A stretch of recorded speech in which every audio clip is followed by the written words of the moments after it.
I've been searching high and low for a game for me to show, and then I came across one. This is it. This is a 3-minute game random and on chess.com, and it's my game.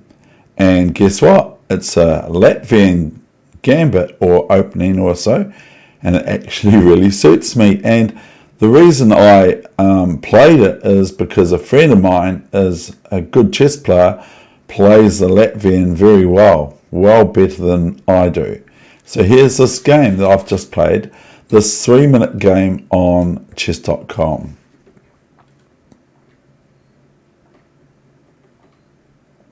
So here we have the Latvian here now with d3.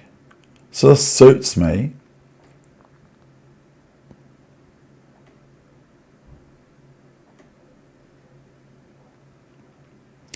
Knight f6, you can see the score, of course. Queen c2. So if you want to look at the score, you may, and you can also look at the ads on the side because I'm playing random on here. So what's the sort of moves that you would consider here for black?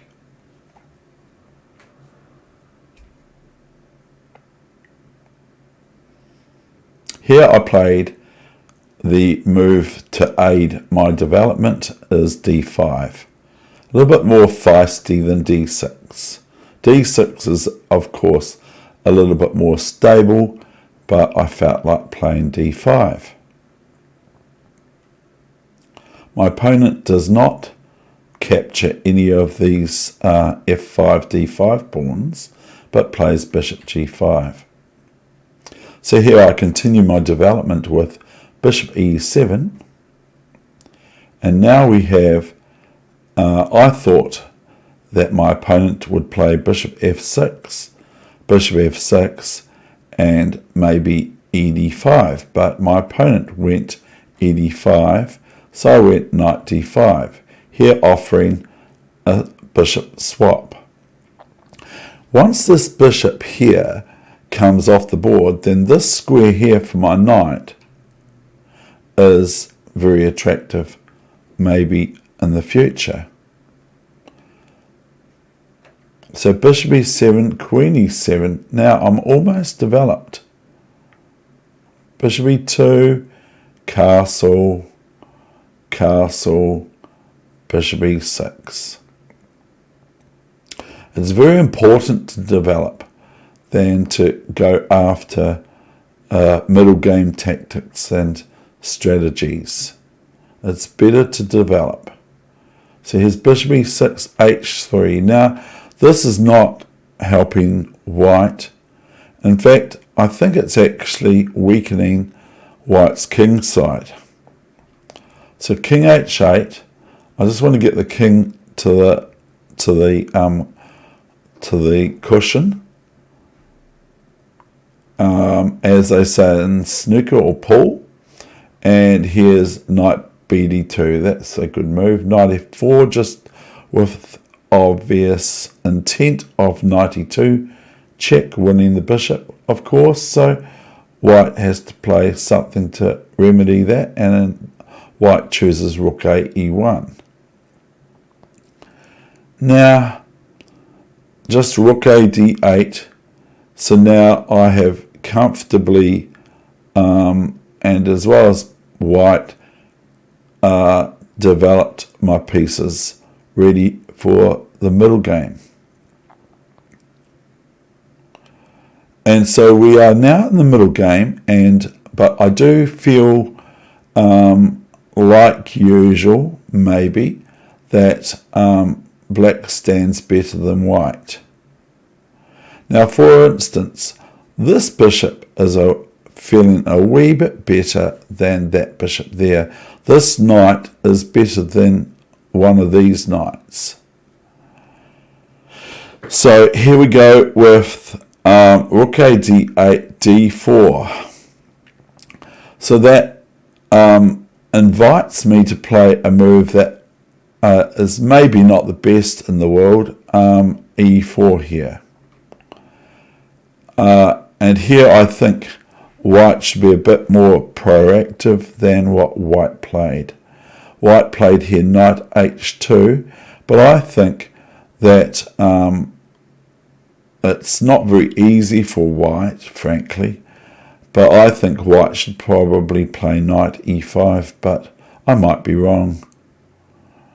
Because I'm just looking at this king side for white. It's not looking very good, especially after e4.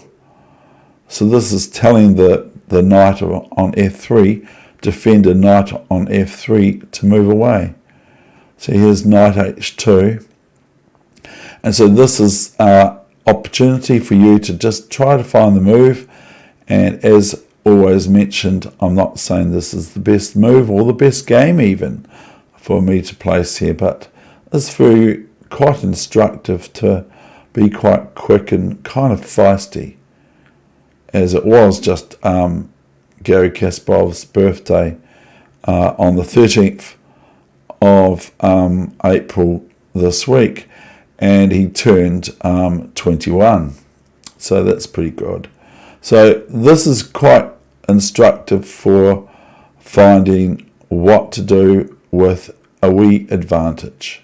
So what move would you play here now? It's an easy move to find, and so I'm just wondering if it's easy, then you will find it, I believe. I believe in you that you will find it. And the move is, of course, queen g5, which threatens queen takes g2 checkmate, or it threatens knight h3. Or knight g2, but just depends. So here we've got, that's all very well. So white has only really got g3 or even g4, but g3 is probably better. So g3 comes about and we have knight h3. Now if king g2, if king g2, then f4 will possibly happen, but maybe not. Maybe just the queen will hop back here, or maybe just knight f4 check. Okay, so here we've got king h1. So what's your next move? What's a nice move to play here for black? Is bishop d5. Now this is just threatening something a little bit mean. This is threatening what? What can black play? If it's black's move, what's the move that black can play? Well, yes, black can play e3 discovery check on the king, which is almost checkmate, but not really. And also is attacking the knight on d2 with e3. But that's just sort of a theme of what I went with for black in this instance. So what do you think is a good move for black here? If it's black's move, which white soon misses. Because it doesn't happen straight away, but it does happen. I am thinking of playing, good on you for seeing it, queen takes knight, and then e3 check, and pawn takes queen. So here's my opponent's move is, though, c4. Now, yes, I could play queen d2, e3 check. Then we've got cd5, and we've got check. And then we've got de3, which is still probably quite good for black, but probably not as tidy as what I played. Knight d4, and here we've got the queen is under attack. So here's queen c3. And now just a simple slip back to bishop c6, where white is now threatened again with queen d2, maybe. So bishop d1, yes, so I played queen d1, queen d2, capture, and of course now after queen d2 we have e3 check, and soon this session will be over. f3 and ed2, and my opponent resigned. So I hope you enjoyed this game today, and all the best with your chess no matter where it's at. I hope it improves as time goes on over an abundance of my game. And please remember the 5 respects in chess, which are copied, of course. They're easy to come about with. They're not created by me, which are what's the first one? Respect your opponent. 2, respect your opponent's pawns and pieces. 3, respect yourself. 4, respect your pawns and pieces. 5, respect the game of chess. Thank you. All the best. Bye for now.